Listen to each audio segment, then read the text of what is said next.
Story 1: Intrusive thoughts and self-loathing. Our D-Day was probably 6 years ago or so. My wife had to tell me that she had tested positive for an STD because she had, for some time, been carrying on numerous affairs and hooking up with random guys. I had suspicions but was happy to keep my head in the sand at the time. She also revealed she was in a fairly serious relationship with a coworker.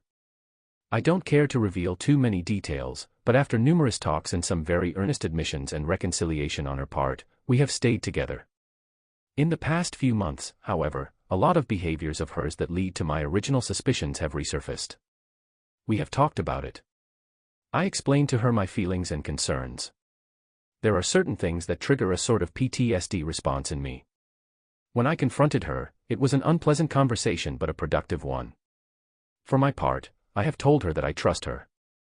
I have told her numerous times since D-Day, that if there are things she wants or needs that I can't provide her, we can have had that discussion.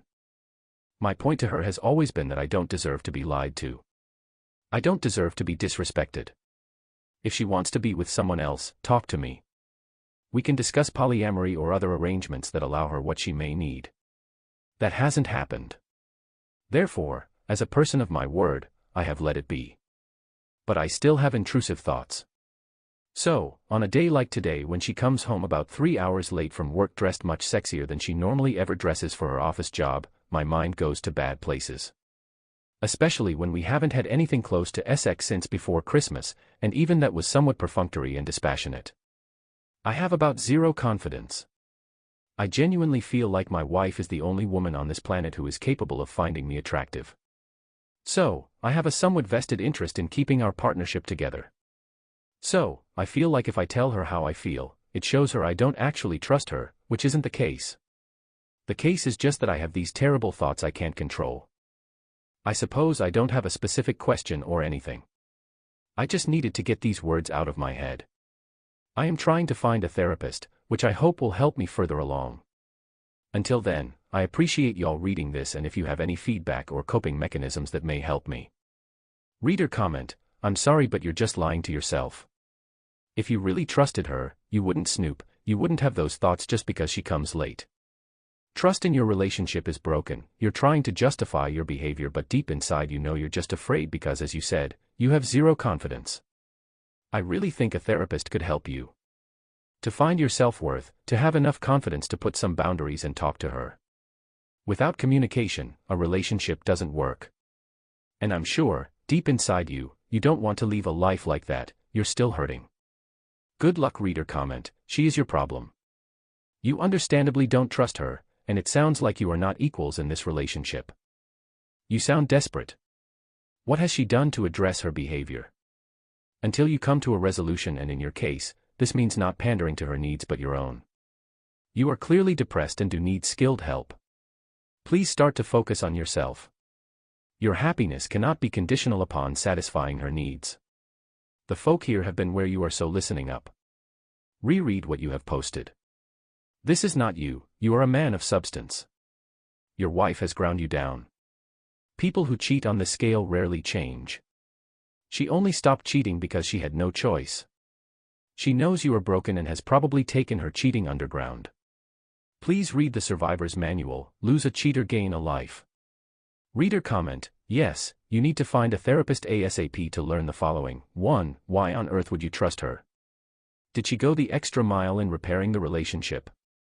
It isn't evident from anything you wrote how any of her behaviors were addressed and changed. 2. Her cheating is her responsibility. She broke it and only she can fix it. Your feelings of insecurity are not misplaced, indeed, they sound quite rational. Her cheating has nothing to do with you and everything to do with her. 3. Rug sweeping doesn't work. Just saying, "Oh sorry, my bad, won't do it again," doesn't fix anything. Indeed, it will embolden her in the future. She has to make a full disclosure of everything she did along with proposals of how she plans to make amends and regain your trust. 4. Reconciliations fail more often than not.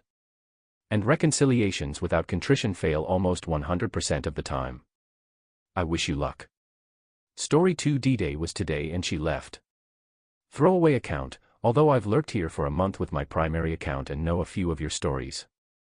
Short version: wife came to me in early December with, "Love you not in love," and wanted a separation.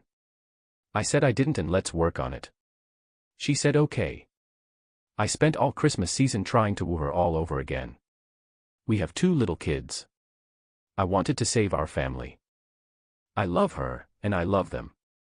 At first, it was going well. She was totally into it. We made love constantly. She discovered a new kink, she liked being choked during sex. Okay, so I did that. She loved it. Holding hands, cuddling, etc. She even began to say, "I love you too," when I said, "I love you." She's sending me sexy pics of her in a bikini. We go on dates. We do family things, and our kids love it. I start dieting and working out and drop 20 pounds in a month. I'm helping out around the house a ton, we do projects together. We start MC. She said she's so relieved we're working on things. But my gut one day just started screaming. Something is up. Her phone. It's always going off. She's always on it. She never lets it get too far and hides it from me. Some days she's totally distracted and cold. I notice she has developed a nervous twitch in her hands. She's constantly grinding her teeth. This morning, while she was sleeping, I grab her phone and finally snoop. More than 1,000 messages. Some guy far away in a city on the other side of the country. She had gone to that city for work back in October. They met there. He came to our city in November. The month my best friend and his family were killed in a head-on collision, and I was devastated. She had been vague and distant then. No wonder. "You came so hard when you were on my DCK and I choked you," was one of his messages to her. Those sexy pics. Yeah, she was sending them to him too. He's separated with 2 little kids back in his hometown. I wake my wife up. Hand her the phone. "There are some messages for you." I tell her. OSHT. The look on her face. She flips. "I want a divorce," she says. I tell her I'm not leaving this home. She has to go. I take the kids to school. She's gone when I get back. Left a note. She says she'll help me with finances until I'm on my feet. I have a good paying job lined up in May thanks to my college degree I'm about to get. I'm devastated right now. I'm a mess. Kids are home. My son is playing Minecraft and my daughter is happily splashing in a bubble bath. They're asking where mommy is. I tell them she took a little vacation. I know she's actually at her friend's house. Update: thanks everyone for the supportive comments and great advice. It's the end of day 1. I'm not going to say anything stupid like it's a new beginning or things like that. I'm in a daze. I feel so hurt. Anyways, I just wanted to add some updates, as I keep getting the same advice. For starters, I absolutely am going to get tested for STDs. Second, I'm going to see a lawyer, and soon. As a broke student who is now a single father, I qualify for legal aid, which means the government will pay for the lawyers. There's a process and some bureaucracy, but I'm getting on that tomorrow morning. My WW is an immigrant to Canada from Europe. Ukraine, to be exact. I taught English there a long time ago and met her there. We fell in love, dated for a couple of years, married, and then I brought her to my home here in Canada.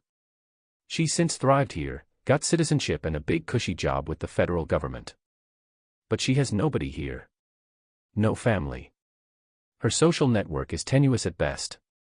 Most of her friends are married couples with kids who don't have time to invest in a real friendship. The AP lives on the other side of the North American continent. He has kids of his own and is separated. He's not going to leave them to take a chance with some hussy he met once or twice for a quickie. She's not going to be able to move there with the kids, because she'll get arrested for kidnapping. She left the marital home and left the kids here. She had promised to support me while I went back to college full-time. She has broken that promise. She has nowhere to leave, no one to help her, and she's about to get divorced or APED. I seriously underestimated the extent of mental illness. The affair fog is playing havoc with her. She is seriously in trouble, and as someone who was her husband for 12 years until today, my heart is actually breaking not only for me, but for her. She's going to be in a world of hurt and doesn't even realize it yet. I hate that this is happening. Reader comment: hate to say it, pal, but you are better off without her. Move on, be civil for the kid's sake. Forgiveness will take time, but the sooner you can forgive the better off you will be. Seek therapy. Hit the gym. Be the best dad you can be. Limit contact as much as possible and just focus on what needs to be done for you and your kids. Original poster, thanks. I've been hitting the gym for a month now and can already see results. I did let myself go over the past couple of years, what with COVID lockdowns and then the stress of school. But when I'm in shape I am actually a good-looking guy. I am getting back to that now. But EFF, we were married 12 years and I never ever saw this coming. Reader comment, the most important thing now is to secure custody of your kids. You don't want her to take the kids across the country to be with lover boy. Lawyer up and protect yourself. Remember, this was not your fault. This is all on her. I wish you all the best. Original poster, thank you. Fortunately, the laws here in Ontario, Canada are very egalitarian when it comes to children in custody. The default the courts have to start with is 50-50. There must be evidence of abuse or neglect to change that. It is illegal to take children from their familial home. If she tried to hoist them across country, there would be a red alert blasted across everyone's cell phones and she would be arrested and charged with kidnapping. I'm not worried about this part at all. I'm actually in a very good position right now, legally. I'm heading to a lawyer tomorrow. In truth, she's the one who is completely effed. Nowhere to leave, Northwest family or close friends in town, her AP lives on the other side of the continent and he has kids so he's not going to leave for her, and now no comfortably loving family to come home to every night. I sincerely underestimated the depth of her mental illness. Reader comment, please call a lawyer today and set up an appointment. Let them know when you book it that she has abandoned the house and children. Take out your phone and document the fact that she's gone, the note, everything. You may be able to go for full custody based on child abandonment. Next, call your family doctor and schedule a full STD panel. See if you can schedule a family psychology appointment for you and your kids together to help go through this. Lastly, gather all important financial and health records, and store them in a safe place where she can't get access to them. Take half the money out of any joint accounts and remove yourself from them. Credit cards, too. Oh, and call a locksmith. You can't legally keep her out of her own house, but you can make it difficult for her to come and go as she pleases. Original poster, this is all good advice except for the locksmith part. We rent. The funny thing is that for the past couple of years we've been dreaming of buying a home and saving a down payment. We even just talked about it yesterday. We live in an expensive real estate market here in Canada and while she has a high-paying job, it's gonna be really tough for her to find even a shitty little apartment. I'm actually still forging ahead with my dream of owning a home, albeit without her in it now. Most of my plans and goals remain unchanged. Story 3 I cannot stand the ups and downs of not knowing for sure. TLDR, I think my wife of 24 years had an affair in the past, but it ended. I never did find any concrete proof. Just a lot of circumstantial evidence and an overwhelming gut feeling. First, I caught my wife in a lie. A lie over something so inconsequential that it was comical that she would even lie about it in the first place. The one thing that was helping me get over all our issues was that I didn't think my wife was a good liar. I truly thought that she could never look me in the eye and flat out lie. I was wrong. I called her out immediately with pretty inarguable evidence, but she just dug her heels in more. I was flabbergasted. I actually had a panic attack one day while driving thinking about it. I was a combat Navy pilot that flew in every conflict since 9/11, and this is what gave me a panic attack. Crazy. I finally sit her down and explain how this lie is affecting me. I tell her, if she can lie about the little things, then she can lie about the big things. She finally admits the little lie. But the damage is done. Now that I know she can look me in the eye and lie, I'm wary about everything she says. Jump forward a couple of weeks. My wife starts acting distant and preoccupied. Just like she did right before I was convinced she was having an affair. I'm worried about her, so I try to be extra nice and helpful. One day, she needs to take a bunch of stuff to her school. The stuff is in heavy boxes, and it's actually her birthday, so I volunteer to drive the stuff over in my car and bring them in for her. She says that it would make more sense for me to just give her a ride too. So, we drive together, but the whole time, she is cold and acting nervous. Small things like fidgeting with her hands and not making eye contact. I'm trying not to take it personally. We get to the school, and we walk in together with me carrying one box. I drop it off and head out to get the other box and she goes to walk with me. I tell her she can stay there, I'll get the box. I mean, that was the whole point to me coming. She looks really uncertain and a little annoyed for a moment but ends up staying in her classroom. I walk out the school, and guess who is just hanging around? The guy B, the one guy in my wife's life I have always been suspicious about. Oh, did I mention, my wife made herself up super pretty that day. Surely, this just a coincidence, right? B had to drop off his younger kid at the school. But he could have done it from the car like every other parent. My wife was the one that suggested riding together. But why was she so nervous for such a routine drive? Surely, she wanted to look pretty for her birthday. But man, it was the most effort I've seen her make in a long time. This is what the specter of infidelity and gaslighting do to a person. It makes them question everything, all the time. Even their own sanity. I swallow my insecurities and things get better. One day out of the blue, I have a dream that reminds me of what my wife said to me during one of our lowest points. But before I accused her of cheating. I was watching her get dressed one morning, and she catches me. She says, "I appreciate you looking at me, but sometimes it's just too much." I did not, and still do not, know how to take that. I find her sexy. I want her to know that I find her sexy. Even after 24 years. It wasn't like I was making comments or being rude. I was just watching my wife get dressed. I bring this up to her, but she denies ever saying it. But she goes overboard in love-bombing me the next day, which only makes me even more suspicious about what was going on in her head at the time. Once again, I tell myself, I am crazy and move on. Things get really good by the holidays. But today, after some really good sex, she asks me if I'm going to Hawaii soon. I say, yes, but I don't know when. She asks, it's not this week, is it? I say, no, why? Then she kind of stutters and yammers for an uncomfortable moment. In my head, I'm thinking why she is asking if there isn't some sort of conflict, but I don't say anything. She finally says that it is parent education night at her school. Parents of kids that have graduated come back to tell prospective parents what to expect. Of course, B's oldest daughter was a graduate of my wife's school. So of course, he will be there. So now I'm thinking she is trying to figure out when I will be out of town. And of course, she watches Emily in Paris, which is just full of infidelity.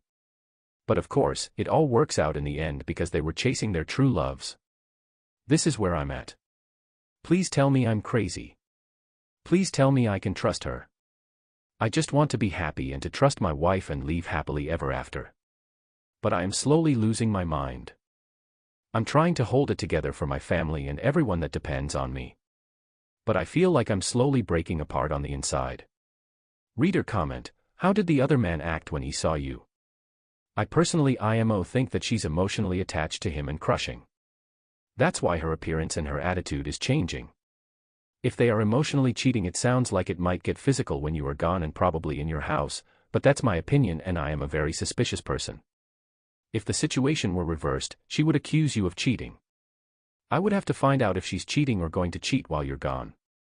Professional help is probably needed in this situation, without it you will never know what happens when you're away. It sucks not knowing when you know that it's happening, and you need proof. Good luck. Original poster, he was awkward. He's always awkward around me. That is one of the yellow flags for me. Yeah, I think a PI is in my future. Reader comment, ask her to take a polygraph test about infidelity. Her reaction to being asked, even if she never takes the test, could tell you a great deal. You should investigate polygraph tests if you are interested in actually having her take one. They might help get her to confess or, if she really isn't doing anything, give you some peace of mind. If she asks why you want her to take one, say that it's because you've been having bad feelings and want her to take one, because if she can truthfully answer that she hasn't cheated on you for a polygraph test, it will put your mind at ease. Original poster, I feel that if I ask for a poly, and she isn't cheating, then I will have crossed a line. She'll never forgive me, and I will have ruined my marriage for nothing. Reader comment, I think you're overthinking it. We can always find what we want if we look hard enough. I doubt she's hooking up with a guy at the school. Now if she was going out at night, staying late to work and taking vacations with friends, I'd say you're into something, but she's not. My wife died slot of the same stuff and she's 100% loyal to me. If you get some text, emails, pics or other evidence, then you can confront her. Otherwise, you're just accusing without any hard evidence and going to cause problems. Original poster, good points. I don't think she's hooking up at school. But I am afraid they are talking there. You hit the nail on the head. I have no proof at all, and I've looked. She's really smart though, and I think she could get away with it if she wanted. I just have this intense feeling gnawing inside of me.